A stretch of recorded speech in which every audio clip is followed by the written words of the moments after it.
vai abrindo. Se alguém já quiser compartilhar alguma coisa, fazer alguma pergunta em cima disso, crenças rígidas de alguma dificuldade que já teve com algum paciente, esse é o momento e a gente já pode começar a nossa aula por aqui. Alguém quer comentar alguma coisa, quer perguntar alguma coisa, quer dar algum relato?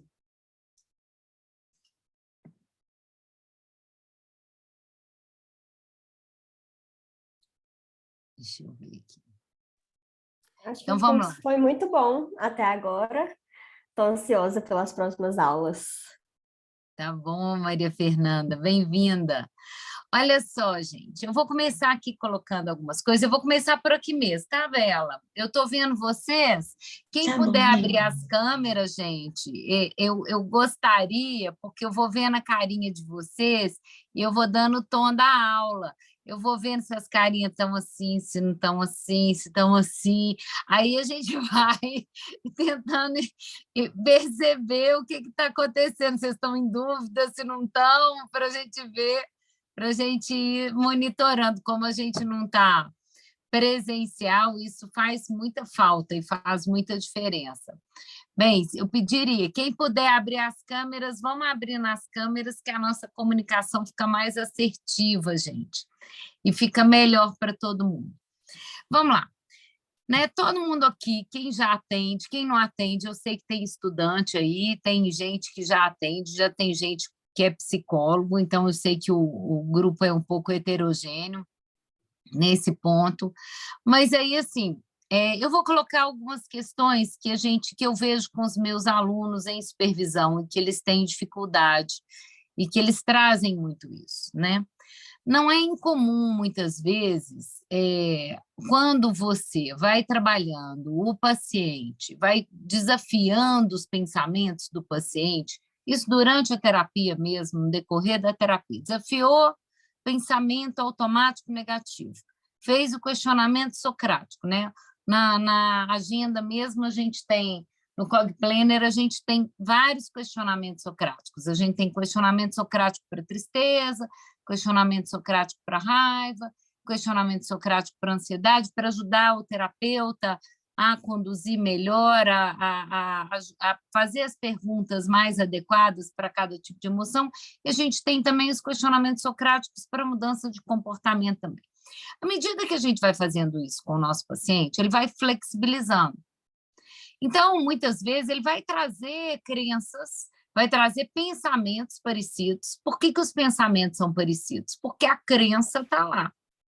Então, tanto quando a gente faz uma conceituação cognitiva, por exemplo, a gente tem que ter, pelo menos, 3 pensamentos semelhantes, para a gente já entender que tipo de esquema está por trás daquele paciente. Então, a gente tem que ter, pelo menos, 3 pensamentos parecidos. Esses pensamentos parecidos, eles já informam para nós a crença do paciente. Então, né, se o paciente ele vai pensando, ele pensa, eu faço tudo errado, e aí ele tem uma ideia, provavelmente, de incapacidade, mas aí, claro que a gente tem que perguntar qual é o significado disso. Pode ser que ele tenha uma ideia de inadequação, mas provavelmente terá uma ideia de incapacidade se ele pensa que eu faço tudo errado. Aí, numa outra hora, ele fala assim, eu faço tudo errado, sempre sou eu, nossa, errei mais uma vez, nossa, mais uma vez. Então, às vezes, ele tem um pensamento mais uma vez fracassei, ou mais uma vez errei, ele está trazendo um mesmo tipo de conteúdo. E ele, à medida que você vai questionando, você vai já desmontando a crença principal, mas a crença ainda está lá, ela ainda permanece, tá? Então, qual que é a grande dificuldade, muitas vezes? Alguns pacientes, só de você já ir desafiando os pensamentos automáticos, eles já vão melhorando e já vão flexibilizando, aquilo ali já vai ficando até mais fácil. Então, quando você já vai desafiar a crença, aquilo está fácil. ele já traz as respostas fáceis, ele já traz as respostas prontas. E como que a gente desafia a crença, né? Aí a gente tem várias formas, né? Então, a gente tem uma forma de desafiar socrática também, bem dentro do questionamento socrático. Qual que é a diferença de desafio de Pan e questionamento de crença em termos socráticos? Alguém sabe? Alguém quer falar? Isso é legal. Como é que é? Eu faço, é o mesmo modelo, mas como é que é o desafio dentro do pensamento automático negativo e quando a gente está fazendo desafio de crença? Usando o mesmo modelo. Estou falando de uma das formas que a gente faz para trabalhar com crenças, para desafiar a crença. Mas estou falando da padrão mais basiquinha, usando o questionamento socrático. Qual que é a diferença quando a gente questiona um pensamento automático negativo e quando a gente questiona uma crença? Alguém quer falar?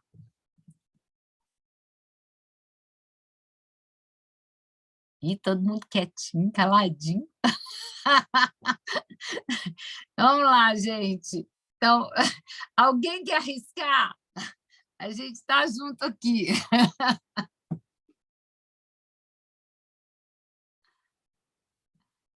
Eu acho que com o pensamento automático a gente é mais específico nas perguntas. E quando é com a crença, a gente faz umas perguntas mais gerais. É bem isso mesmo, Maria Fernanda, é exatamente isso, né? Quando você é o pensamento automático, você vai ser específico para aquela situação. Então, você está lá assim, quais são as evidências que te fazem pensar que você é incapaz nessa situação? Então, é nessa situação, evidência dessa situação, não vale evidência passada de outro momento da sua vida, não. Evidência dessa situação específica que faz você achar que você é um incapaz. Quando você está desafiando crença, essa pessoa vai trazer evidências da vida. Obrigada. Tá? Então, ela vai trazer evidências da vida dela, ela vai trazer, olha, teve aquela vez que eu fiz, que aconteceu isso e que eu não passei numa prova, eu não passei naquilo outro, aquilo deu errado. Aí ele vai pegar as evidências da vida dele, de situações que aconteceram com ele. E aí ele vai trazer isso como evidência, e ele vai trazer evidências gerais da vida dele. Então, né, quando a gente fala o específico e o geral, né, um é o específico para a situação e o outro é o geral para a vida. Então, a gente desafiando crenças, a gente está desafiando a vida.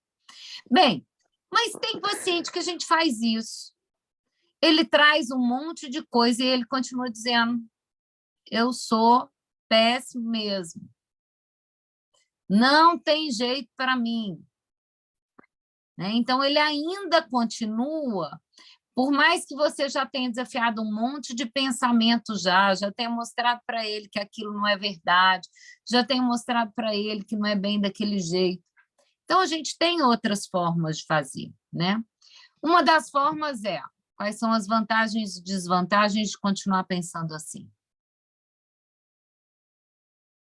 Porque a gente tem que questionar as vantagens e desvantagens dele de continuar acreditando nisso. Olha, nós já vimos que isso aqui, né, faz sentido para você, mas nós já vimos que isso não é verdade o tempo todo, porque olha que o tanto de evidência negativa, de evidência contrária a gente tem aqui. Tá? Mas então, qual que é a vantagem sua que você tem de você continuar pensando desse jeito? Qual que é a vantagem que você tem de manter essa crença? Que vantagens você tem na vida em manter essa crença? E quais são as desvantagens de manter essa crença? Então, isso ajuda muito, porque aí a gente vai tratar as estratégias compensatórias, que estão segurando a crença muitas vezes. Então, a gente vai trabalhar com as estratégias compensatórias do paciente que estão segurando ele, mantendo aquela crença vívida para ele naquele momento. Mas a gente também tem questões emocionais envolvidas e que a gente não pode deixar de falar disso, porque quando a gente falava em terapia cognitivo-comportamental há mais de 10 anos atrás, a gente falava muito em cognição e comportamento. Hoje, a gente não tem como mais falar em terapia cognitivo-comportamental sem falar em emoção também, no sentido, né, de trabalhar do ponto de vista emocional também. Muita gente fala, mas é a terapia do esquema que faz isso. Não, gente, a terapia cognitivo-comportamental já está fazendo isso já também.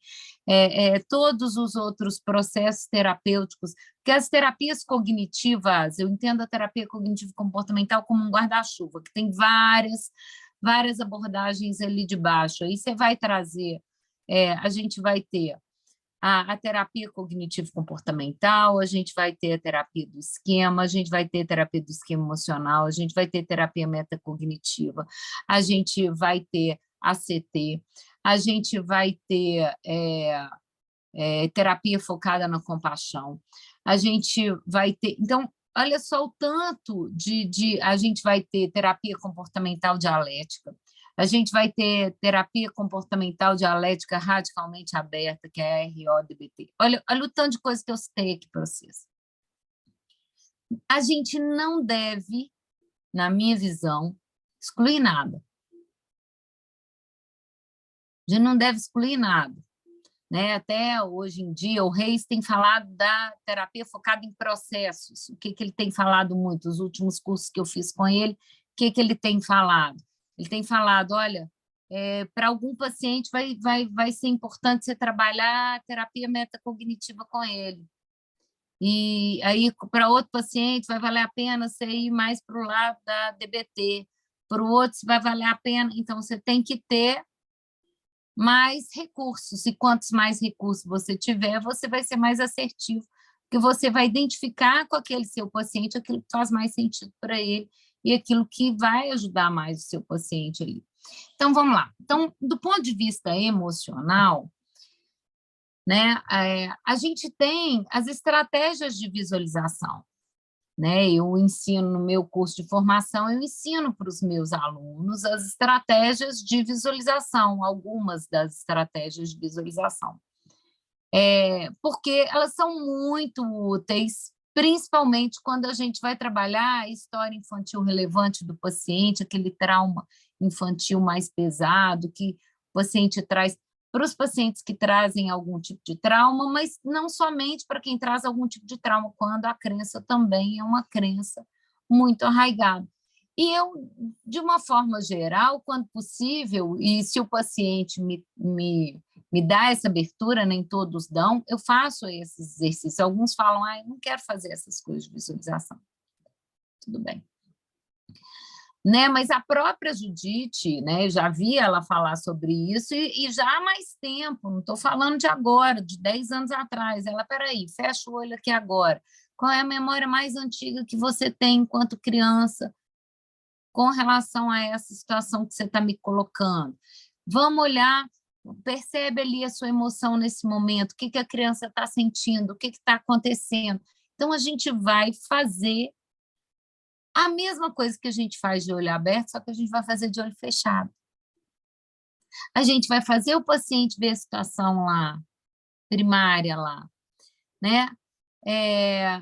Atualmente, algumas coisas mais recentes, né? Algumas pesquisas mais recentes, né? Vocês já devem... eu vou falar o nome...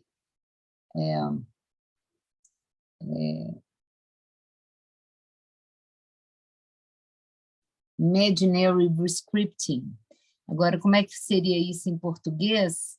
Eu não sei. Talvez seja reescrevendo de forma imaginária, reescrita imaginária. Eu não sei se alguém já traduziu isso e como que traduziu isso, por isso que eu tô falando com vocês, porque isso é de cursos que eu já fiz e coisa que eu já li em inglês, mas em português eu não sei como que eles poderiam estar... Como é que isso é traduzido agora? Bem, o que eles fazem? Vamos lá, é uma coisa bem interessante isso. O nosso cérebro, quando ele faz uma visualização, seja ela uma visualização de algo que está acontecendo naquele momento, ele está vendo uma coisa, ou ele está imaginando uma coisa, a resposta emocional ela é idêntica, ela é a mesma. A nossa emoção, ela reage ao que nós vemos, seja isso imaginário ou não. Então, quando a criança, por exemplo, ela tem... As crianças, quando elas têm medo, e têm medo de monstro, por que vocês acham que elas têm medo de monstro, por exemplo? A Maureen falou, Maureen, o que você falou? Por causa da imaginação, né? Ele está imaginando. Ele está imaginando o monstro, então ele vê o monstro. Então, como ele imagina o monstro, ele vê o monstro, o cérebro dele, a amígdala dele, manda informação lá, estou em perigo. E ele reage à informação que o cérebro enviou, ok? Né? Então, o que acontece? Quando a gente já tem visto, né? A gente consegue fazer a psicologia esportiva mesmo, a Marisa, minha colega, que trabalha lá na clínica, aí vocês fiquem de olho que sairá quem tem interesse em curso de psicologia do esporte, sairá lá na clínica esse ano, se Deus quiser, ou no ano que vem, um curso de psicologia esportiva voltado para a TCC, que a Marisa foi a primeira no Brasil a trabalhar com isso. E é assim, top. E a Marisa foi psicóloga da Confederação Brasileira de Natação, ela é muito boa. Mas ela já trabalha isso com os pacientes dela, com os atletas dela há muito tempo. E isso é bom, inclusive, para ela corrigir técnica. Ela faz a pessoa visualizar ele fazendo tudo aquilo de forma correta. E aí, depois, na hora que ela vai fazer de verdade, ela já está fazendo certo. Então, é muito interessante, porque o cérebro aprende com a visualização, mesmo que ela não esteja em ação fazendo aquilo. Ele visualiza ele fazendo aquilo, o cérebro entende, ele compreende, ele aprende. Então, a gente pode utilizar essas técnicas de visualização para quê? Para fazer uma reescrita emocional. A gente pode utilizar estratégias de visualização para ajudar o paciente. Ele vai, na hora que ele está vendo, ele vai ver a cena, e a gente vai ajudar ele a modificar aquela forma de ver a cena, e quando a gente ajuda ele a modificar aquela forma de ver a cena, que a gente faz isso através de imaginação, o cérebro dele vai entender isso. Mesmo que aquilo não tenha acontecido, sim. Sim, ele sabe que aquilo não aconteceu, mas ele sabe que para o cérebro dele, ele precisa, aquilo ali vai dar uma acalmada no cérebro dele mesmo que aquilo não tem acontecido. Então, você pode reescrever, inclusive, a visualização através disso. Então, eu gosto muito de fazer visualização com os pacientes de histórias infantis relevantes, de preferência de 0 a 10 anos. Mas até o útero materno eu mando o paciente imaginar também.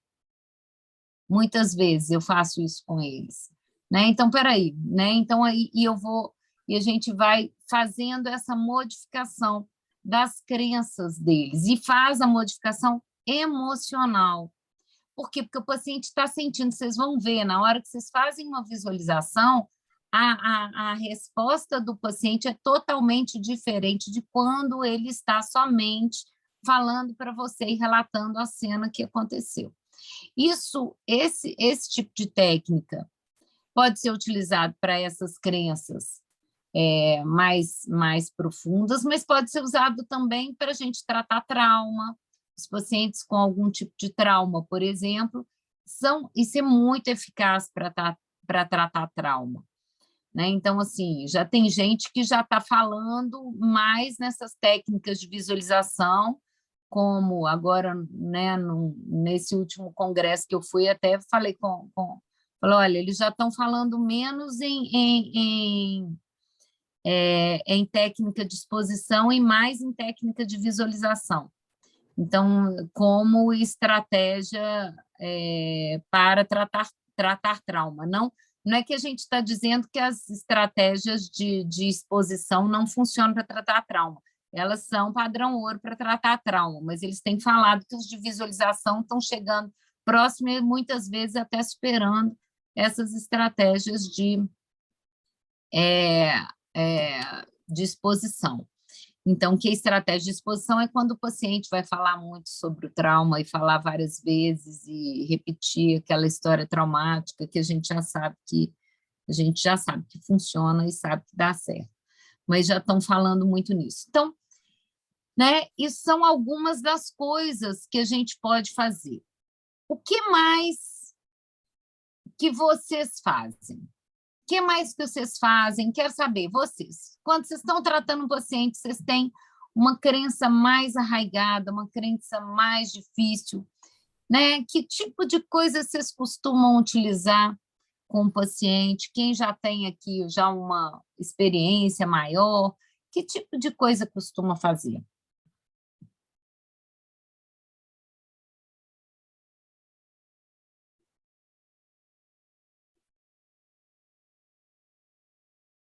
Vamos lá, gente, participando.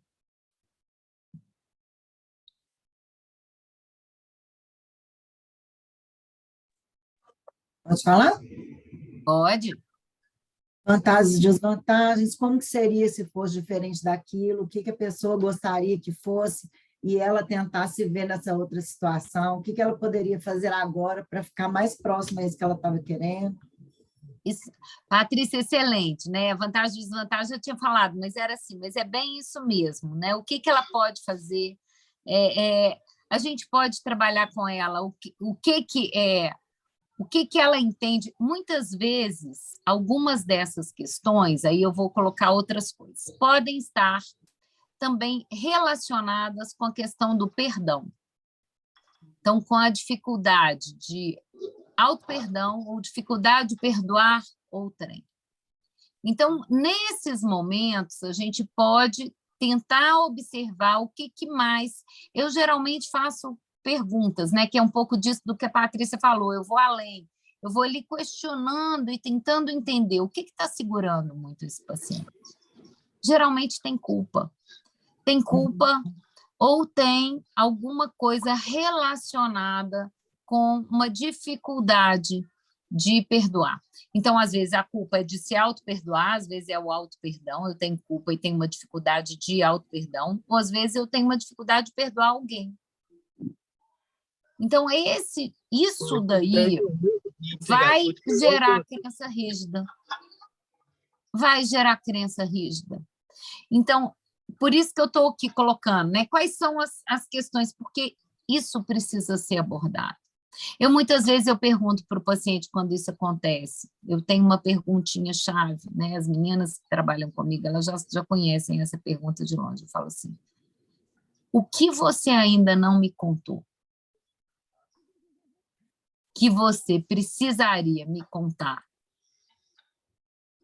Né? O que você ainda não me contou que você precisa me contar? E geralmente vem duas coisas, né?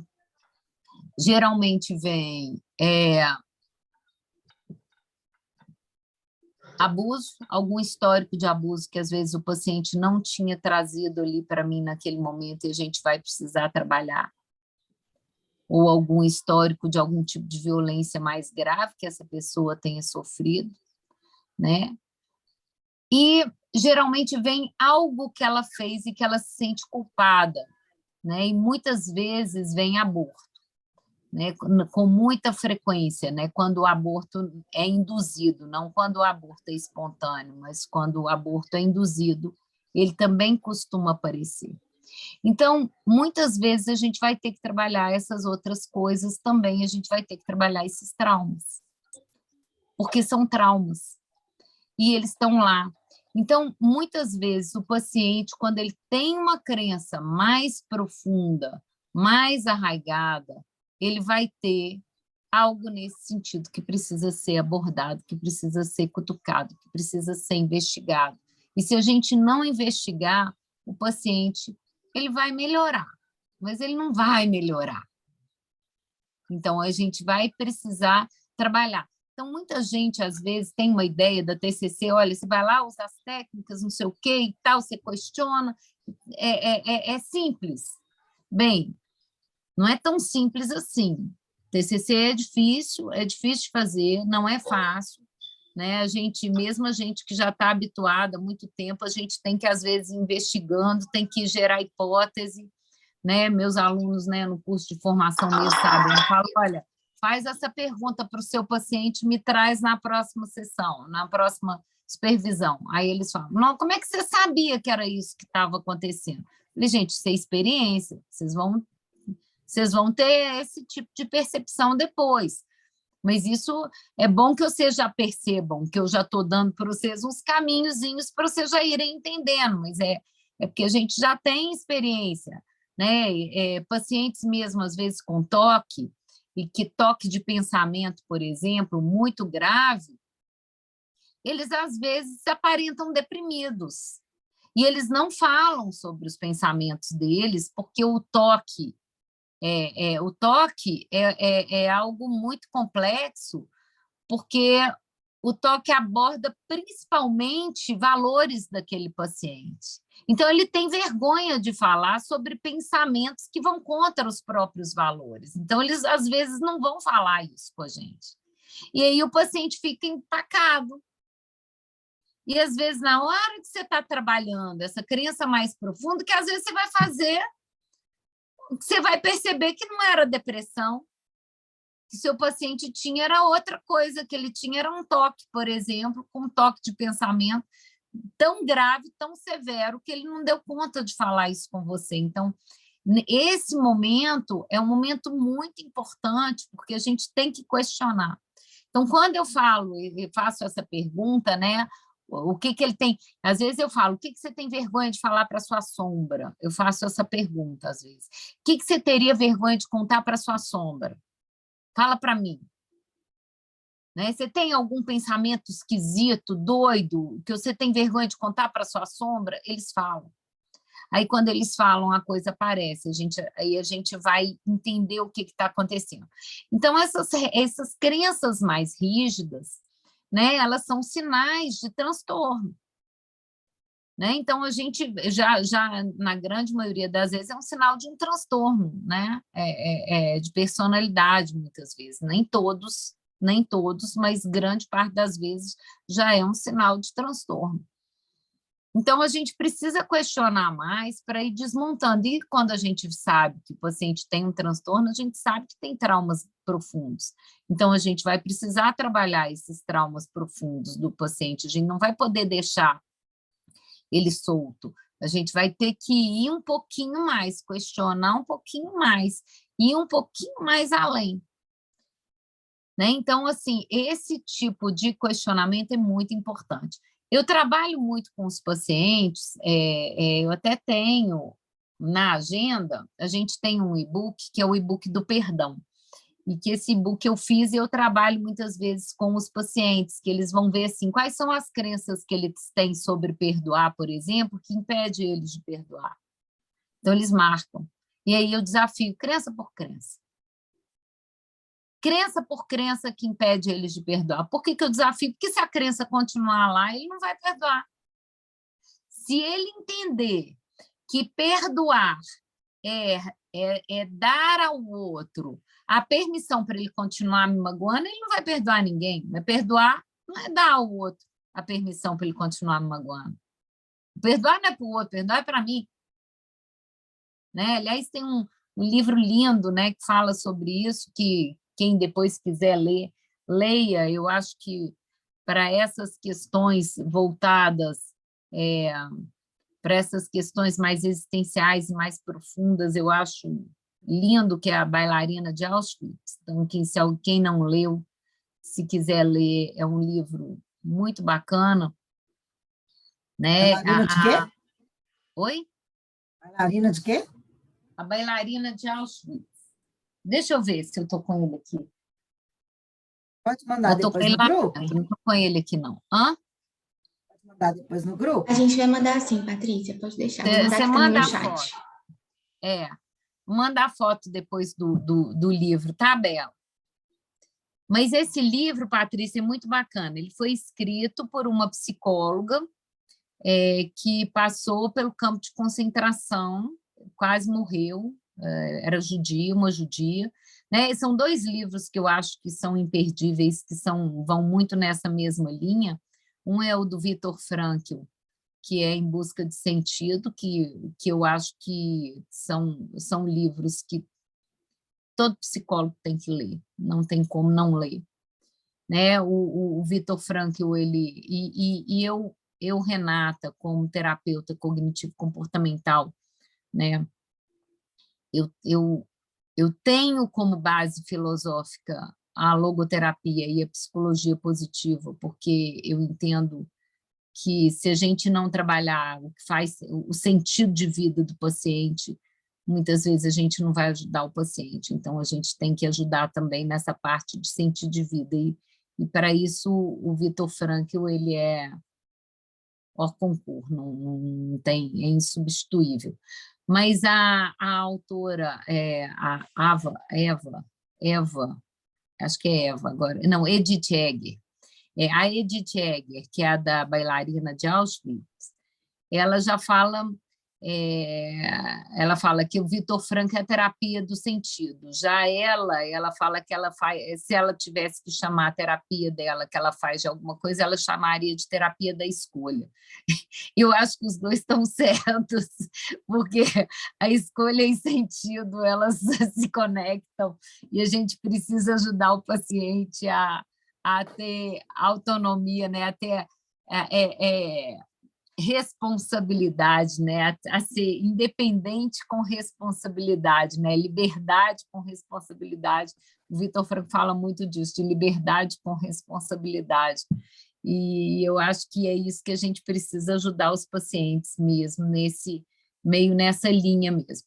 Então, tem lá na agenda, para quem tem a agenda, tem os e-books todos, tem lá esse book do perdão, que ajuda muito, porque eu trabalho com os pacientes muito isso. Então, assim, se tem alguma culpa, lá vou eu trabalhar a pizza da culpa, vou eu fazer outras coisas voltadas para isso, vou fazer visualizações para trabalhar, às vezes, a cena que gerou a culpa, a cena lá para trás, que pode acontecer, né? Não é incomum, por exemplo, crianças abusadas, a gente encontrar culpa, né, com elas, então a gente precisa trabalhar isso e precisa trabalhar, né, tudo isso de uma forma assim gentil com o paciente, né, porque a gente tem que ter esse cuidado grande da gente fazer esse trabalho. Bem, não sei se eu esqueci de alguma coisa, eu estou pensando aqui em várias coisas que acontecem quando a gente tem as crenças rígidas e o que acontece que a gente geralmente vai precisar trabalhar quando a gente tem as crenças rígidas. Diga, Bela. Algumas pessoas mandaram no chat algumas estratégias que elas usam. A Marilene falou assim que ela utiliza a seta descendente e a Valesca falou do contínuo cognitivo. E tem uma dúvida... A seta descendente é muito boa, mas ela é muito boa principalmente para a gente identificar qual que é a crença principal, né? Então, assim, a seta descendente eu utilizo principalmente quando eu tenho um PAN, pensamento automático negativo, eu quero identificar, né? Então, o que isso significa, o que significa, do que significa, o que isso significa para você, que a gente quer identificar a crença. E é interessante, mas quando a gente tem a crença rígida, né, a gente vai ter que ir um pouco além da seta descendente. A seta descendente é ótimo para a gente poder fazer a identificação da crença. Agora, não sei só se ela faz isso de alguma outra forma, que pode ser que seja até interessante ela partilhar isso com a gente, porque eu acho que pode ser legal. Às vezes ela faz algumas outras perguntas, né, que vai desmontando. É o questionamento socrático de sempre, né, que é isso. Você quer comentar, Marlene? Então, gente, boa noite. Eu estou com a câmera fechada, eu vou até abrir um pouquinho, que é porque eu estou com um bebezinho ali, ele está assistindo televisão. Meu Deus. Mas, Que então, lindeza! prazer, Renata.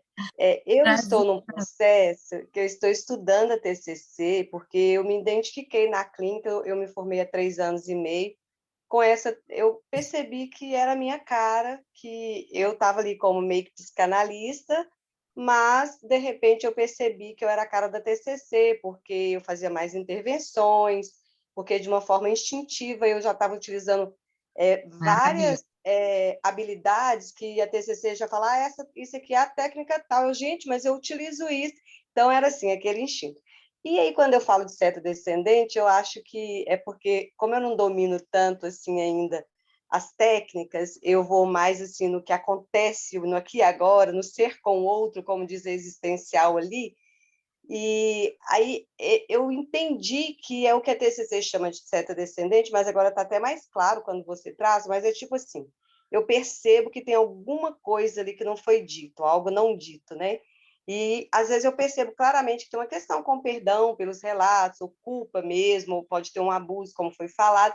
E aí eu começo a criar perguntas estratégicas para chegar nessa culpa, nesse perdão. Então, acho que é além É da seta. exatamente isso. A seta descendente é exatamente isso. Ela vai trazer, você falou certíssimo, ela vai trazer o que está mais profundo.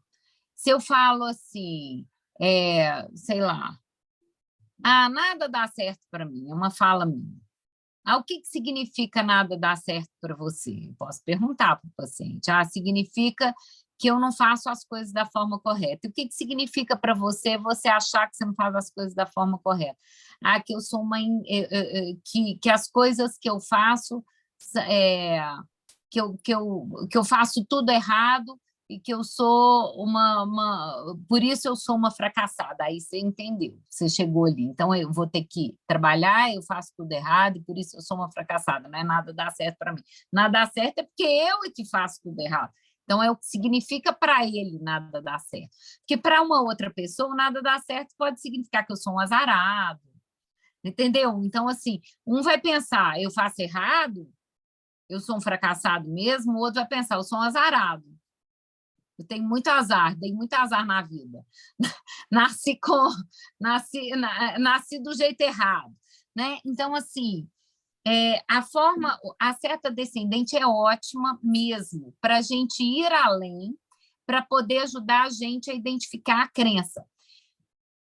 Só que aí a gente pode utilizar um pouquinho mais disso? Pode também, porque às vezes o paciente realmente já trouxe a crença, mas às vezes você vai precisar fazer outras perguntas para poder entender melhor o problema daquela crença, que é o que você mesma disse, se tem uma culpa por trás, ou se tem alguma outra coisa por trás, né? Então, assim, você vai fazendo outras perguntas para aprofundar e o que isso significa, para você aí identificar aquilo que você precisa realmente, efetivamente trabalhar. Mas aí você vê que ela é uma técnica sensacional, maravilhosa para trabalhar crenças, mas ela é identificatória, você ainda vai ter que fazer um pouquinho mais além disso. Você entendeu um pouquinho? Não sei se deu para ficar claro. Você vai ter que fazer mais perguntas. Claro que as perguntas são dentro de questionamento socrático, a maioria delas, porque a gente faz o questionamento socrático o tempo todo com o paciente, e a flecha descendente é um questionamento socrático. Então, o questionamento socrático está presente o tempo todo. Aliás, o questionamento socrático é a terapia cognitivo-comportamental. Então, a sua percepção mesmo, você ali, intuitiva, está certa, porque você está falando de questionamento socrático mais profundo, e é o caso, a gente vai fazer. Tá Isso bom? mesmo. E às vezes acontece do paciente falar, como aconteceu. É porque eu não te falei. Aí aparece o abuso, por exemplo, né? E aí eu entro com essa exposição mesmo, assim, aquele momento, como que aconteceu. E aí eu tô com um caso terrível, assim, 1 ano já quis encaminhar a paciente, ela não aceita, ela, né, tem um vínculo terapêutico comigo. Ela parou de vir para o encontro, mas eu investiguei como que ela está no momento e eu percebo que ela quer continuar fazendo terapia comigo, mas ela não quer falar algumas coisas. E aí eu falei para ela, porque ela me conheceu palestrando, na igreja que ela congrega. Então, o que eu pensei? Porque eu já vi pessoas que é do convívio dela, então é melhor encaminhar essa paciente. Por que ela não quer falar? Ela fala, tem coisa que eu não vou falar para ninguém. Mas olha Aí, só, isso aí é bacana isso. Se você já percebeu isso, você pode até perguntar para ela. Você pode falar, fulano, o que está te deixando desconfortável comigo, de falar comigo determinadas coisas? Você pode questionar, não tem problema. A TCC te permite questionar diretamente essa questão dela com você. Tem alguma relação com a minha pessoa? Tem a relação com o local que você me conheceu? Tem relação com o quê? O que te deixa constrangida de falar algumas coisas comigo? Aliás, você pode até fazer essa pergunta. Se você falasse comigo o que você não quer falar, o que você tem dificuldade de falar, o que você pensaria sobre você? Porque aí você vai trabalhar o que impede ela primeiro, para depois ela poder dar conta de falar aquilo que ela precisa falar. Então, muitas vezes, a gente precisa flexibilizar a crença do paciente, que faz ele não querer falar. Então, às vezes, você vai flexibilizar a crença dela, que faz ela não querer falar. Há muitos anos atrás, você está me lembrando um paciente que eu atendi, há muitos anos atrás. E eu era muito novinha quando eu atendi, eu já atendia bem, de uma forma bem cognitiva ainda. Eu ainda não era terapeuta cognitivo comportamental, mas eu já fazia muito, eu estou bem aquilo que você falou, assim, né? Eu já usava o questionamento socrático no meu trabalho clínico. E aí, eu lembro de um paciente que ele já tinha passado por não sei quantos psicólogos, ele já tinha passado por, assim, alguns até famosos, que eu lembro que na época era assim, a sessão deles custava R$ 500 e a minha custava 100. Então era assim, era aqueles, o cara era lá de São Paulo, daqueles famosos mesmo que escrevem livro, não sei o que lá, já tinha feito terapia dele. E aí ele veio falando, já tinha feito com os bambambam todo, imagina, eu novinha, fui atender ele falou, olha, mas eu sou muito resistente, eu sou o paciente mais resistente que você já vai ver na sua vida, não tem nenhum outro paciente tão resistente quanto eu, né? Aí a primeira coisa que eu falei com ele, eu lembro que foi isso, né? Assim, falei, pois é, né? Então nós não vamos fazer terapia, nós vamos trabalhar a sua resistência. Nós não vamos fazer terapia, deixa ele solto, não vamos fazer terapia. Já que o problema seu é que você é resistente, nós vamos trabalhar a sua resistência. Eu vou fazer o melhor que eu posso agora. Eu não sou esses bambambam aí que você já fez aí com eles, mas o que eu puder te oferecer, dentro das capacidades que eu tiver, se você topar, ele falou, eu topo. E eu sei que eu fui trabalhar a resistência dele. Eu não fui trabalhar as queixas dele. Ele trouxe as queixas dele na sessão principal, mas eu não fui trabalhar as queixas, eu fui trabalhar a resistência. Trabalhei resistência, acabou as queixas. Ele ficou bom. Dei alta para ele. Interessante trabalhar a resistência. É algo que eu venho fazendo, mas talvez pode ser algo mais direcionado, mais esclarecido mesmo. Vamos trabalhar essa resistência. Né? Então, olha só, não preciso chamar ele que se chamou de resistente. Eu não chamo o paciente assim, não, sabe? Porque eu tenho um certo cuidado para ele não se classificar. Mas eu não gosto de classificar o paciente. Nesse caso específico, eu falei que eu ia trabalhar a resistência porque ele me disse que ele era o paciente mais resistente que eu já teria na vida. Então, eu falei, bem, então eu não vou fazer sua terapia, vamos combinar uma coisa, eu não vou fazer sua terapia, eu vou trabalhar a sua resistência, pode ser? É isso, né? Não, então esquece a terapia. Esquece a terapia, vamos trabalhar a resistência. Aí ele foi falando do que deixava ele resistente, por que é que ele ficava resistente, o que era a resistência. Eu fui flexibilizando. Para que você precisa disso? Quais foram as vezes na sua vida em que você não teve isso? Então você já teve outros momentos que você não teve isso, por que você precisa continuar tendo isso? E aí eu fui pegando um monte de coisa boa da vida dele, eu só peguei coisa boa da vida dele, só mostrei coisa boa que ele tinha feito, só mostrei coisa boa da vida dele.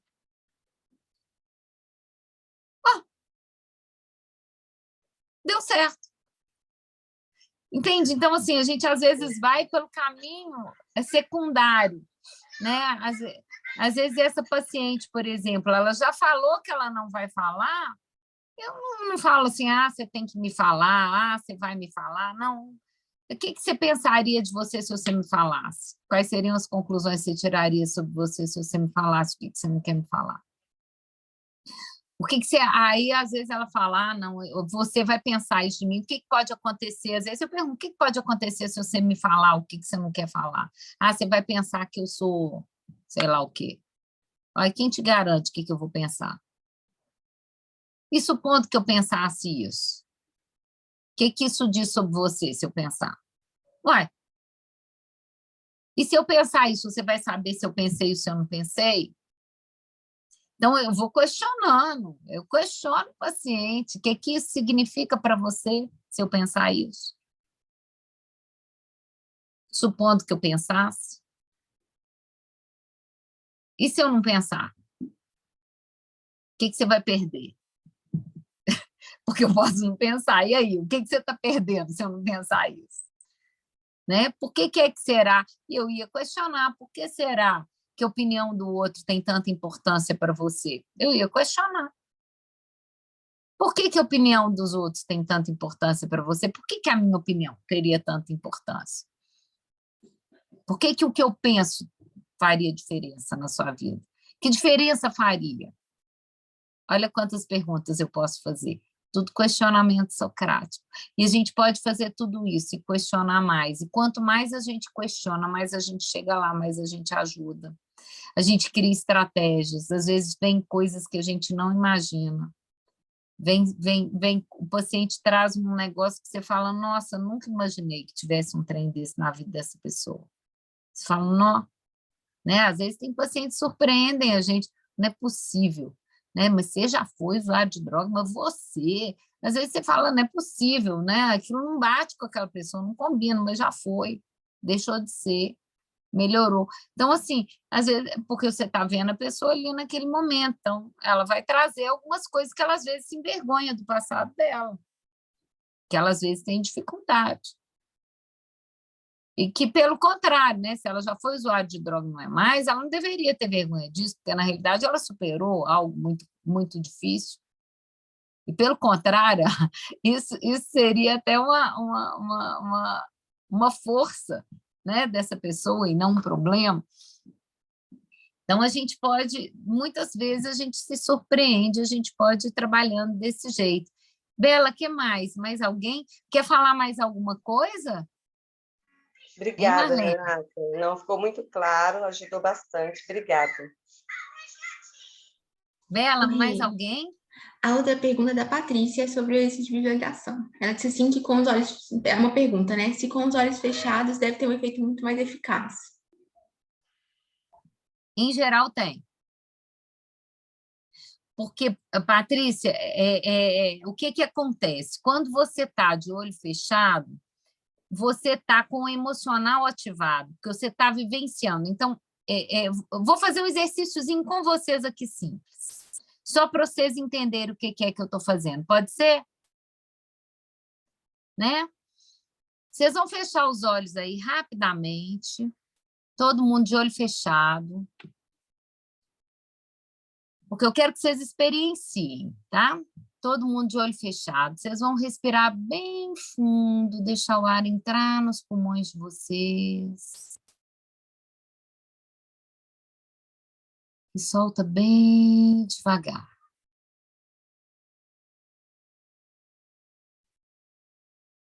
Agora você vai respirar bem fundo de novo.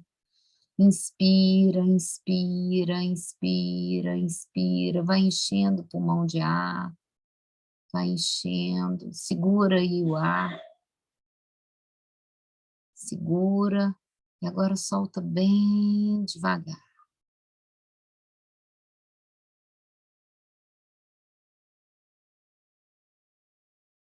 Observe as suas sensações. Agora você vai fazer esse mesmo exercício. Inspirando profundamente. Segurando o ar lá dentro. Presta atenção nas suas sensações físicas, se tem alguma. Frio, calor, dor. emoções, se sente algumas sensações. E solta o ar agora bem devagar. Agora vocês vão imaginar o pulmão de vocês, os 2 pulmões, como se fossem 2 balões. E 2 balões vazios. Vocês vão encher esses pulmões agora, e os balões são 2 balões vermelhos bem coloridos, um vermelho bem vibrante. E vocês vão enchendo esses balões como se eles fossem explodir, até ele ficar totalmente cheio, como se ele fosse explodir. Segura o ar lá dentro. E agora deixa o ar esvaziar, e os balões vão esvaziando, ficando murchinhos, como 2 balões bem murchinhos.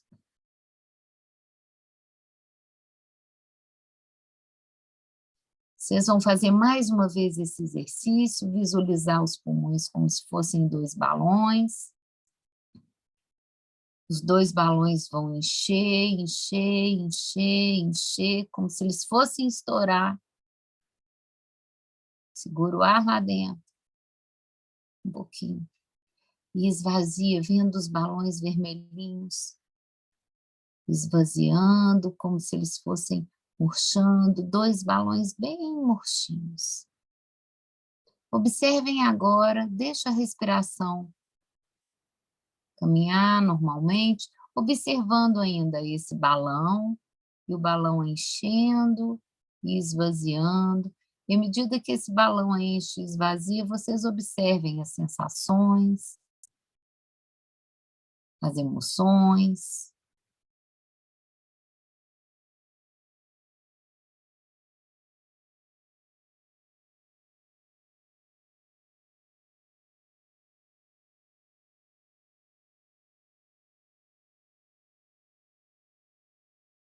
Agora vocês podem abrir os olhos. Eu fiz 2 exercícios com vocês. Eu fiz uma ativação comportamental só com respiração primeiro. Depois eu fiz respiração e visualização. Foi igual?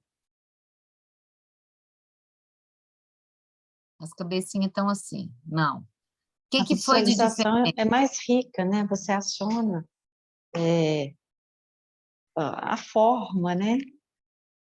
E ativa muito mais, né? A sua concentração ali no A objeto sua que está sendo. concentração fica maior. O que mais? O que mais que vocês observaram que é diferente?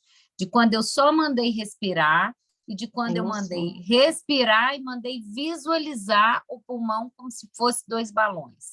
O que vocês notaram de diferença nesse exercício? A emoção também fica ativada, né? A emoção fica ativada. Você joga a concentração e o sentir, né? Fica mais acionado também, né? Não fica? Sim. Eu percebi também que muitos dos pensamentos que vinham, às vezes, quando era só respiração, às vezes atrapalhavam o meu foco. E aí, quando eu comecei a prestar muita atenção nos balões, parece que os pensamentos sumiam. E somem. E isso acontece. Porque o que acontece? Você está com 2 tipos de foco, 2 tipos de atenção. Você está com atenção na sua respiração e atenção na visualização. Então, você perde o foco de outros lugares que possa vir interferir. Então, vai ficar muito mais difícil de você ser interrompido. Então, a sensação, ela é muito... Vocês viram que eu fiz um exercício simples. Os 2 de olho fechado. Um com visualização e outro sem visualização, mas os 2 de olho fechado. Quando você faz uma visualização, a sua percepção é muito mais ativada. Então, você fica com... As suas sensações estão mais ativadas, vai ficar tudo muito mais ativado quando você está de olho fechado. Você vai ter, provavelmente, uma sensação de relaxamento maior no segundo do que no primeiro. Ou uma sensação de ativação, a ativação emocional também poderia ser outro tipo de... Poderia gerar uma ansiedade, dependendo da pessoa, mas, assim, em geral, vai gerar uma tranquilização. Mas você vai perceber uma tranquilização maior No segundo, já tirei muito paciente do pânico com esse exercício do balão. Do balão. Porque eu ensinava os pacientes de pânico, na hora que está acontecendo isso, fecha o olho e vê o balão. Vamos lá, foco no balão. Tirei o foco. Tirou o foco do pânico, do pensamento, vou morrer e tal, e depois jogou o foco para outro lugar, mudou o foco. Né? Então, tá claro, Patrícia? Patrícia, respondido sua pergunta? Né? Então, assim, eu fiz esse exercíciozinho para vocês poderem entender. Né? Gente, eu tenho que falar. A palavra-chave da aula de hoje é cognitiva, para vocês ganharem o certificado depois. Então, anotem aí. A palavra-chave do dia de hoje é cognitiva. Anotem aí para a gente poder, para vocês ganharem o certificado depois. Palavra-chave, cognitiva, anotem aí. Né? Mais alguma pergunta, Bela, que eu não estou observando? Não, Rê, foram só essas até agora. É? Deixa eu ver, eu não sei como é que está a minha bateria do celular, espera aí. Não sei o que eu fiz com a... Bem, mas vou continuar aqui. Ela não pareceu que está acabando, não. Se eu acabar aqui e cair, de coisas de gente TDAH. Deixa eu ver aqui, se eu consigo ver. Só um minutinho. Espera aí. Não, ainda tem um pouquinho. Pronto, voltei aqui. Bem, alguma dúvida? O que vocês acharam da aula de hoje? Foi bom, valeu, perguntas, o que vocês acharam da nossa discussão? Alguém lembra de mais alguma situação, alguma outra coisa que fez? Bela, lê aí para mim o que mais que o pessoal pôs. E até agora foram esses. Somente o pessoal vai mandar mais. Pode ficar à vontade, gente, abrir o microfone ou mandar aqui que eu consigo Pode ler ficar à também. vontade, ó. A gente tem que usar isso daqui para perguntar que eu vou respondendo.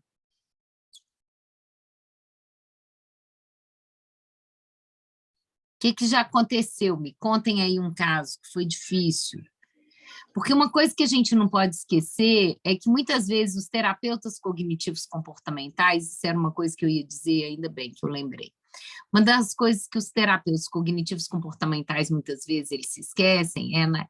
Eles ficam só no desafio de Pan e fica lá só na conversa do desafio de Pan e fica naquilo ali eternamente, não vai para as crenças muitas vezes, e esquece da segunda parte do processo, né? Que é a parte de quê? De reestruturação cognitiva, que é a reestruturação de crenças e esquemas, né? Hoje, a gente não fala disso só mais crenças e esquemas, mas a gente fala também emoções, a gente precisa reestruturar as emoções, reformular. O cérebro nosso, ele fica lá ativado para as coisas, então a gente precisa ensinar o cérebro a fazer de outra forma, por isso as estratégias de exposição, elas ajudam muito bem, né? Então, elas ajudam muito porque elas ajudam a gente a ressignificar isso. Gente, vou ter que buscar meu carregador, espera aí. Eu achei que eu tinha trazido para cá, mas eu não trouxe. Só um minutinho. Aliás, eu vou pegar lá o livro também e vou mostrar para vocês. Um minutinho.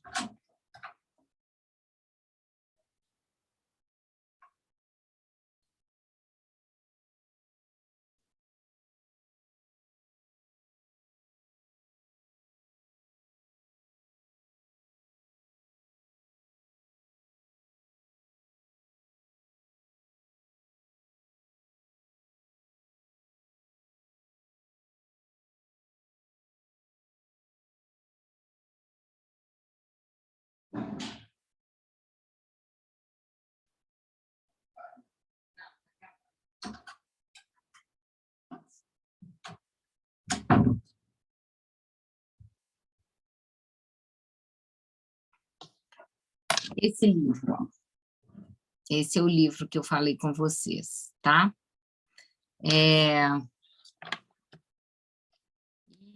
Alguma dúvida aí?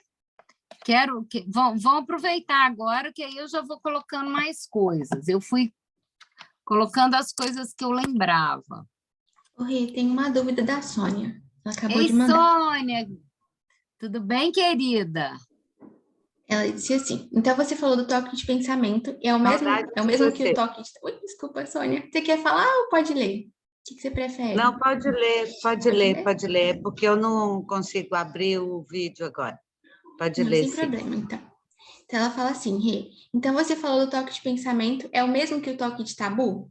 E quando você tem um paciente que, além disso, tem uma hipótese de ter surtado, como desafiar as crenças? Vamos lá, né? Nós temos 3 perguntinhas. vamos. Toque de tabu e toque de pensamento é a mesma coisa, tá? Sônia, o toque de tabu, o grande problema dele é que muitas vezes ele vem com rituais encobertos. O que é o ritual encoberto? É o ritual que você não vê, porque ele vem com ritual mental. Então, assim, até na literatura eles falam muito do puro ó, né? Pure O que eles falam, né? É o puro ó, é o puramente obsessivo. Ele faz estratégias de comportamento, de pensamento. Então, eu fico verificando aonde eu estava, com quem que eu estava, o que foi que eu fiz, como que é, para poder, então, fico tentando lembrar o que foi que aconteceu, fico pensando em excesso, fico me auto-questionando. Então, muitos dos rituais dos pacientes de toque, de tabu, são rituais mentais. Estou dizendo muitos, porque nem todos. Tem alguns que são puro ó, que eles não apresentam nenhum, então as pessoas não ficam sabendo, não dá para os outros perceberem. Mas agora tem outros que não, que eles já fazem a verificação mesmo, vai lá na porta, abaixa a porta não sei quantas vezes, a maçaneta, aí você já não tem mais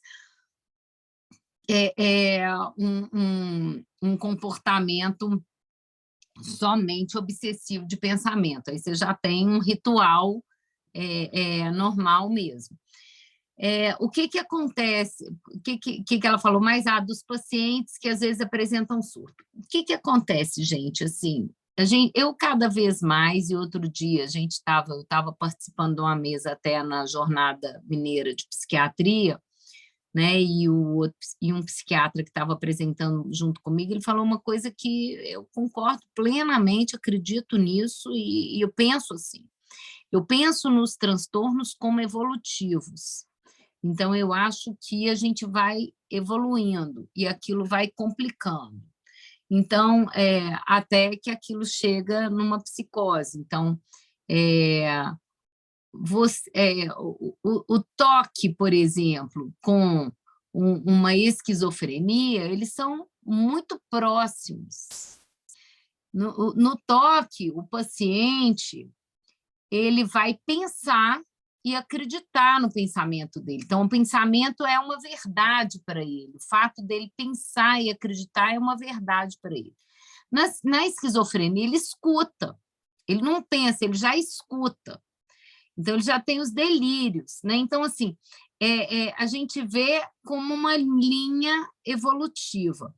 Em alguns momentos, alguns pacientes de toque, tanto que muitos pacientes de toque vão precisar ser tratados muitas vezes com antipsicótico para poder eles flexibilizarem um pouco mais os pensamentos, porque eles às vezes já estão com os pensamentos tão arraigados que eles já se tornaram uma verdade para eles, né? Então, a gente, às vezes, por isso que, às vezes, o médico vai ter que entrar com um antipsicótico, às vezes, para um paciente de toque, que ele já está num toque mais agravado, então, ele já está, é como se fosse um contínuo. Eu entendo o transtorno como se ele fosse um contínuo. Vamos dizer, a pessoa tem um transtorno de déficit de atenção com hiperatividade. O cérebro dela tem problema de função executiva do lobo pré-frontal. Então, ele tem uma menor ativação do lobo pré-frontal e tem as dificuldades nas funções executivas. Vamos imaginar. Aí, essa pessoa aquilo começa a incomodar ela. Aí ela começa a ver que ela esquece muitas coisas, que ela faz as coisas de uma forma equivocada, muitas vezes, porque ela é esquecida, e aí ela começa a criar estratégias de certificação para ela se esquecer menos. Estou dando um exemplo. Só que ela pode usar essas estratégias, isso ir melhorando, por exemplo, e criando estratégias funcionais que podem ajudá-la a minimizar os problemas do TDAH. Mas ela pode fazer isso de uma forma, já ter uma biologia, já uma predisposição genético-biológica já para um toque, pode acabar desenvolvendo um toque. Então, ela tinha um transtorno de déficit de atenção, esse transtorno de déficit de atenção acabou desenvolvendo um toque, porque ela fica lá e minha memória é péssima. Como minha memória é péssima, eu preciso me certificar para poder lembrar das coisas e não esquecer. Aí ela já criou um comportamento de certificação e aquilo ali já vai. Só que aí aquilo ali pode virar tão verdade para ela que ela, ao invés de só pensar, ela já começa a escutar.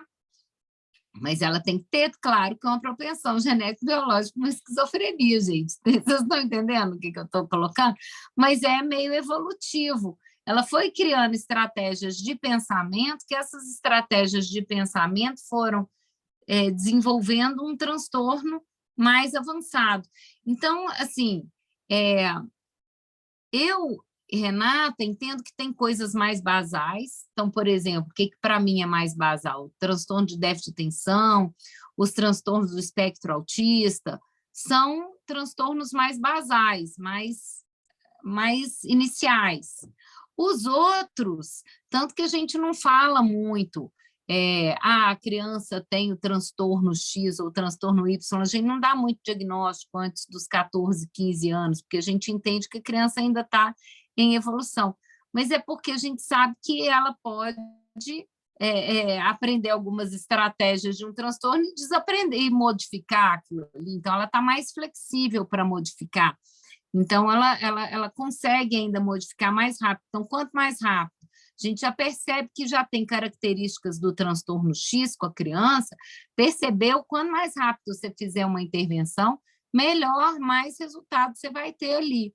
E provavelmente você vai evitar que ela tenha um transtorno mais tarde, pode acontecer de você evitar. Pesquisas indicam, por exemplo, que filhos de esquizofrenia, não só filhos, né?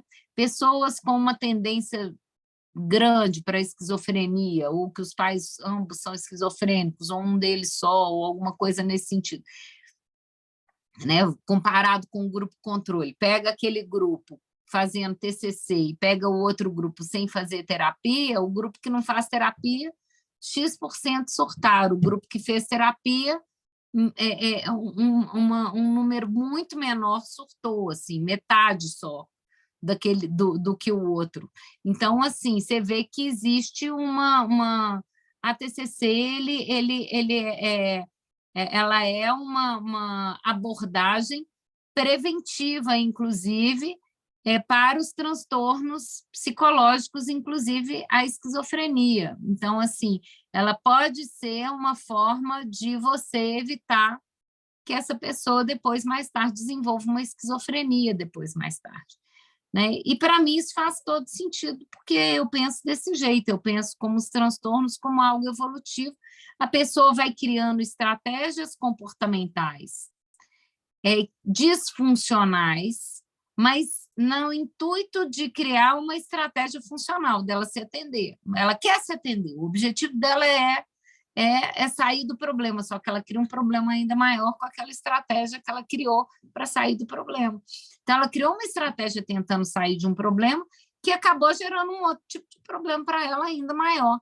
E isso acaba gerando os transtornos. Então, é mais ou menos isso. Só que ela não cria uma habilidade para sair daquilo e ver, peraí, isso aqui não está funcionando o tempo todo. Ela aprendeu aquele funcionamento, ela continua insistindo, porque ela, de alguma forma, ela foi atendida quando ela usou aquela estratégia em algum momento, e ela continua, por conta disso, reutilizando essa estratégia e reforçando essa estratégia. Sônia, respondi sua pergunta, querida? Sim, você respondeu. Só que a minha dificuldade com essa pessoa tá o seguinte: o toque de tabu, eu vejo uma questão sexual muito forte, que hoje ele consegue entender isso, e, ao mesmo tempo, vem a questão da religiosidade. Então, eu fiz isto e eu sou punido e vou me punir porque eu fiz isto. Então, a religião está muito ligada à sexualidade. Embora, vamos colocar assim, eu pedi para ele trocar de psiquiatra, a psiquiatra fez uma revisão na medicação, ele consegue entender que é o toque de tabu, tá? Isso está claro para ele, e eu deixo claro para ele, não é você, é o toque, né? Então, a gente vai trabalhar isso, você vai prestar atenção nisso, mas o sofrimento é muito grande. Agora, a minha questão é, hoje, essa semana eu atendi, ele já está bem melhor. Nós já trabalhamos muito a questão do pensamento, mas por essa hipótese, igual eu estava conversando com a psiquiatra, a questão da psicose, tá? Por essa hipótese, eu não consigo entrar na questão da crença com ele. Eu não dou conta, eu não vejo caminho, porque ele sempre volta no passado, ele volta, que para mim foram 4 surtos que ele teve, dos 16 anos até hoje, ele tem 32 anos. Então, mas talvez você tenha que ressignificar esse passado, você tenha que mexer nesse passado com ele, que é um pouquinho do que eu falei aqui.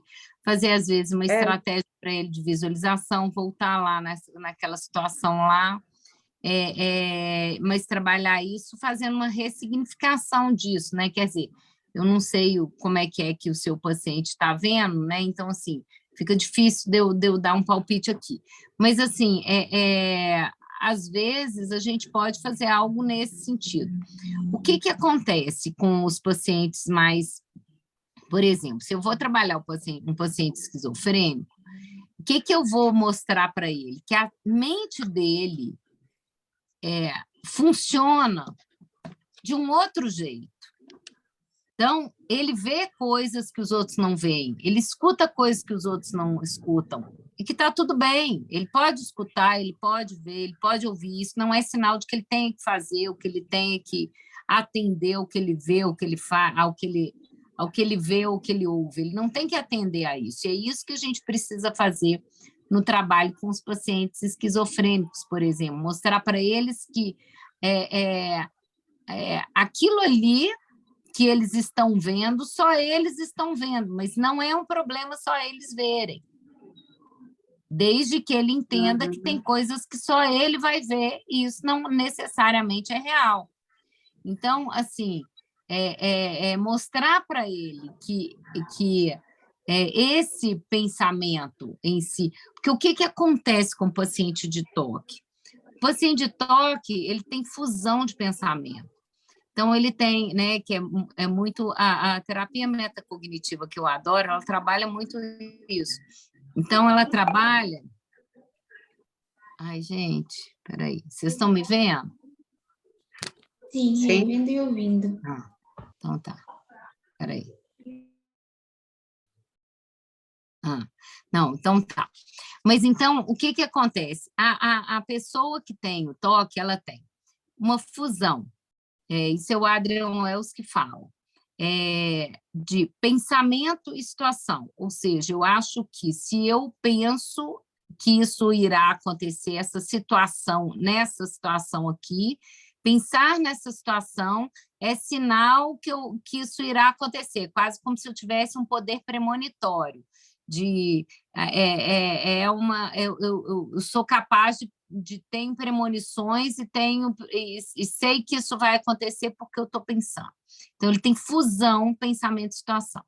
Ele tem fusão, pensamento e ação. Se eu pensei isso, então eu farei isso. Então, se eu pensei que eu matarei alguém, por exemplo, né, no toque de tabu, que ele pensa com questões ligadas à violência, se eu pensei que eu vou matar meu filho, é porque eu tenho capacidade de matar meu filho, eu posso matar meu filho em algum momento. Não vai matar o filho. Isso é toque. Ela valoriza tanto ser mãe, que ela quer ser a melhor mãe do mundo, e quer ser uma mãe tão sensacional, tão sensacional, tão sensacional, que ela tem um pânico de fracassar tão grande que ela começa a se ver matando a criança. E ela vê isso, né? Então... Entendi. Tá claro? Quando você fala isso, se ele pensa que ele vai matar alguém, o que eu chamei de surto foi a última vez que ele pensou em matar alguém. Não, mas isso não é surto, não. Isso é pensamento mesmo.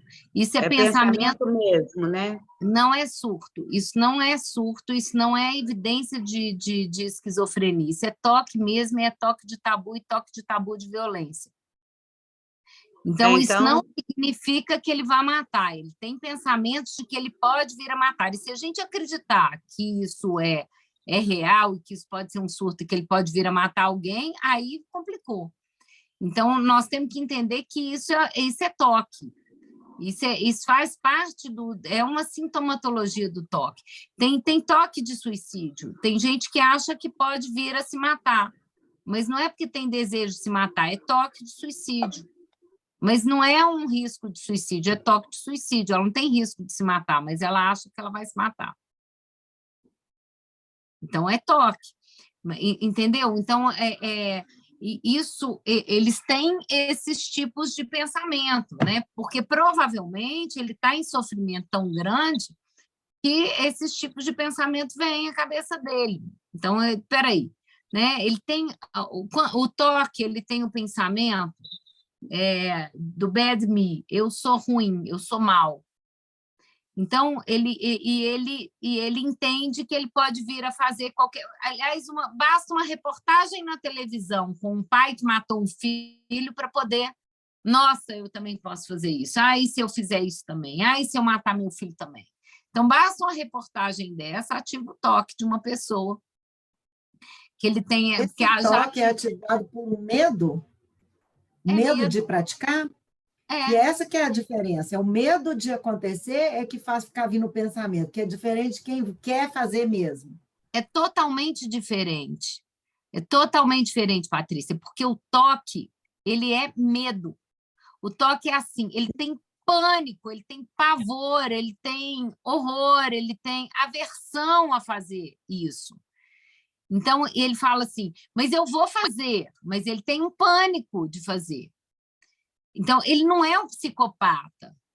Às vezes, né, eu lembro de uma colega, uma vez, que trabalhava comigo, falou, nossa, porque eu acho que eu estou atendendo um cara que é psicopata. Eu falei, por que você acha que você está atendendo um cara que é psicopata? Não, ele falou que ele falou que a queixa dele é porque ele só, quando ele olha para as pessoas, ele fica encarando as partes íntimas das pessoas, só fica olhando para as partes íntimas das pessoas. E o que ele fez quando ele estava dentro de consultório com você? Ele ficou olhando para a porta.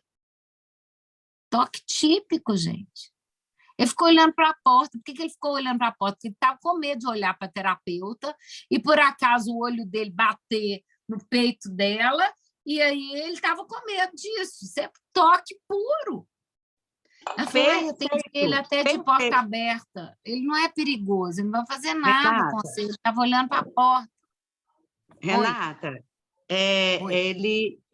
só para confirmar o que você acabou de falar, em algumas sessões ele fez isso, ele desviava o olhar, o tempo todo desviava o olhar.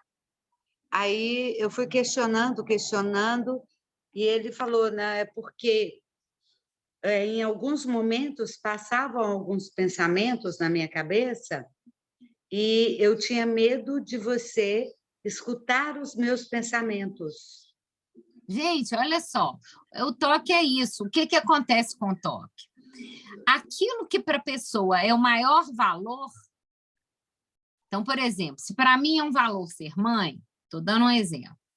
Se para mim é um valor ser mãe, e eu vejo uma mãe que matou um filho, e eu falo, ai meu Deus, se eu fizer isso com meu filho, o fato de eu imaginar, e se eu fizer isso, só de eu pensar, e se eu fizer isso algum dia, e se eu for capaz de fazer isso algum dia, porque vamos supor que essa mãe, num determinado momento, ela tenha tido raiva da criança num determinado momento, que o menino está fazendo birra. Vocês conhecem alguma mãe que não vai ter raiva de filho fazendo birra? Eu não conheço, gente.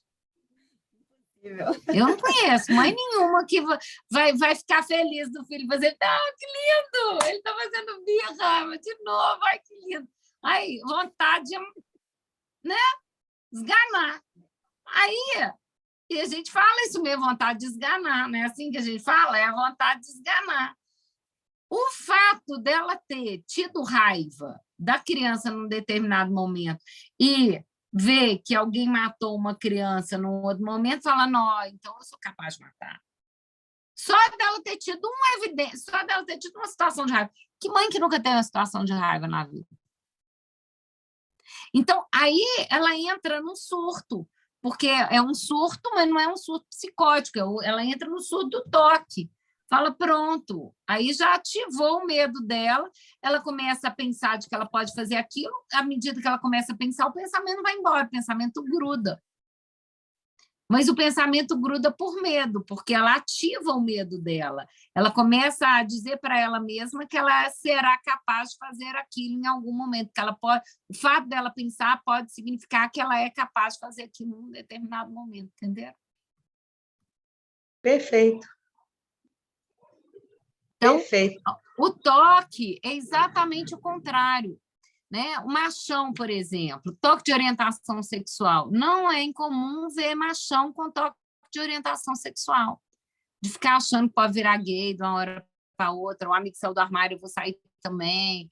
Ai, meu Deus, se eu deixar de gostar das mulheres, principalmente aqueles assim que são mais machões, assim. Então, esses não é incomum ver esse tipo de toque com esse tipo de homem. Não estou dizendo que nem todos os machões, somente os machões é que vão ter, não é isso, mas não é incomum, porque eles têm pânico disso. Oi. Então, pelo que você está falando, só acontece o toque de pensamento quando tem algum valor que é mais intenso do que o padrão, do que o normal. Tem isso muito forte aí que vai vir, porque a pessoa fica neurada com medo de ir contra isso. Aí Exato. vem o medo. É isso? Exato. Então, por exemplo, se a pessoa é muito religiosa e ela tem o medo de fazer alguma coisa contra Deus, de ela tá, daquilo que ela está pensando, dela está pecando, e porque ela valoriza muito a fé, a religião, e ela valoriza muito Deus. Entendeu? Então, assim, é isso. O toque, geralmente, tem relação, né? Por isso que a gente fala, ele é egodistônico. O que é egodistônico? Ele não tem relação com aquilo que a pessoa é ou ela pensa mesmo, é o oposto. Ele é egodistônico, o toque ele é egodistônico. Então, ela valoriza tanto, tanto, tanto, tanto, tanto, que o fato dela pensar pensar alguma coisa ruim em algum momento significa que ela pode vir a fazer aquilo ali, aí pronto, grudou o toque, começou. Tá? Bem, e esses pacientes vão ter muita dificuldade, sim. O paciente de toque tem muita dificuldade, realmente. Né? Foi uma boa lembrança, mas eles têm muita dificuldade e todos os outros transtornos também, de desmanchar essas crenças mais profundas. Eles têm mais dificuldade, realmente. Então, a gente vai ter que ser mais socrático com eles. Eu uso muito questionamento metacognitivo e metaemotivo também, quando é mais profundo.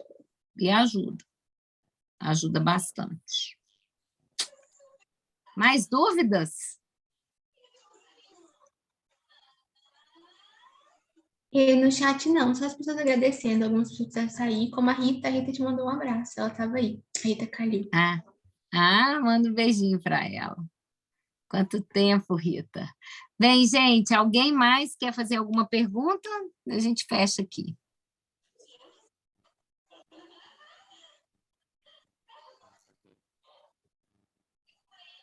Não? Tranquilo?